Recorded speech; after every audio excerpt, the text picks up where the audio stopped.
Philippines, there are no standard definition of who are the high-risk Filipinos for lung cancer. So we need to be together on this, defining who are the at-risk Filipinos, meaning that the high-risk Filipino found or screened in Metro Manila is the same as that found in elsewhere in the Philippines. So we cannot put a screening program that's only applicable to an institution or just a region. It should be something that is unified. Because I found out, going through before we came up with the lung cancer screening program, that we regionally, in Southeast Asia, that regionally we define high risk for lung cancer differently. So their high risk may not be our high risk. We need to find that out.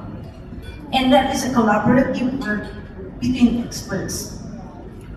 Secondly is, the other thing that we need to be on the same page will be, how do we now interpret low-dose CT scan, chest CT scan? Because I found out also that although there is a lung RAD scoring system, not all radiologists are kind of adept, comfortable working on a low-dose chest CT scan and interpreting it. So again, we need our specialist colleagues, because you might mention a while ago that it's not only to empower patients, but it's also to empower specialists, the healthcare workers.